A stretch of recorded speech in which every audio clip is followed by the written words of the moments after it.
Now we're going to discuss processing calls, features such as hold, park, transfer, and conference. So first of all, let me make a call here. Oops. So I've got my test call. Now if I want to put this call on hold, you'll notice on the menu right here, there's a button that says hold.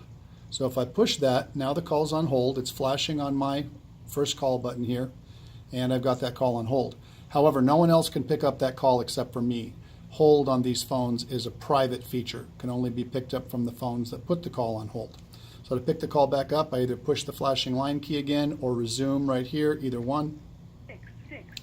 And now I've got my call back. If I want to put this call on hold so that someone else can pick it up, instead I will use the park feature.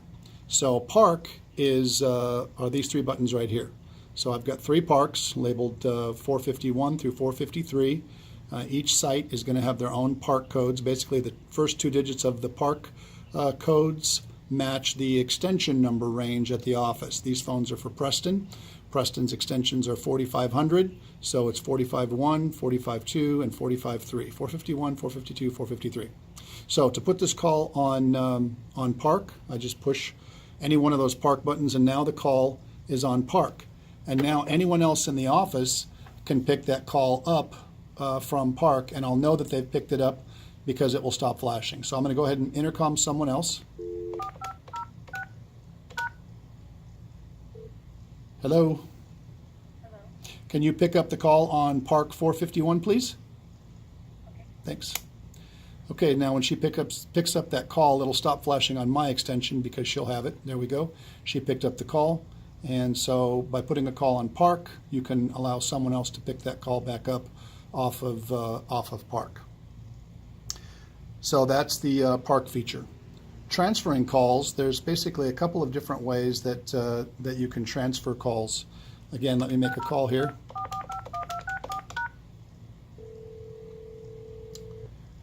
And when I've got the call here, I can either transfer this call and announce it to the other party, which is what's called a supervised transfer, or I can send it through blindly. I'm going to show you both methods. So to do a supervised transfer, I press transfer, dial the person's extension, and I press send, and now I talk to them. Hi, I'm transferring a call through to you, okay? Thanks.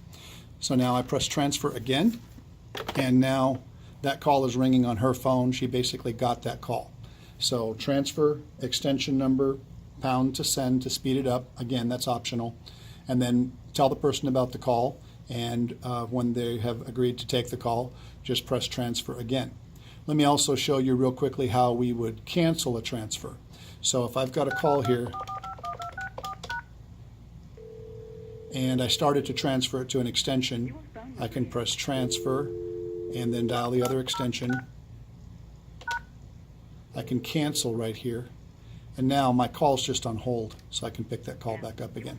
Okay, so that is how a supervised transfer works. A blind transfer is a little bit different.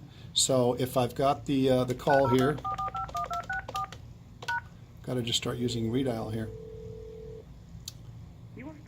If I press transfer, extension, transfer, actually it's going to show up as blind transfer on my screen. Now that call is just gone. So transfer, extension, transfer, then the call just goes straight through to the other party's extension. You don't even get a chance to tell them about it, and the call is sent through to them blindly. You can also transfer a call directly to someone's voicemail. Let me call in from a real phone here. Okay, so I've got a call here. If I wanted to transfer that call into Austin's voicemail, I would press transfer 8, Austin's extension, transfer. And now that call basically came through and went straight to his voicemail. So again, transfer 8, extension number, transfer. Last, conference calling. Very easy. So if I've got one call here, I press conference, make my next call, and then press conference again, and I've got both calls tied together. Okay? You can also press manage and remove either one of those calls, and you can still control the conference. So conference calling is very easy. Do not disturb. You basically push your do not disturb button. Your phone will go into do not disturb. Anyone who tries to call your extension will go straight to your voicemail. And speaking of voicemail, to get into your voicemail, just push this button right here. The first time that you call into the voicemail system, it is going to prompt you through a new user tutorial.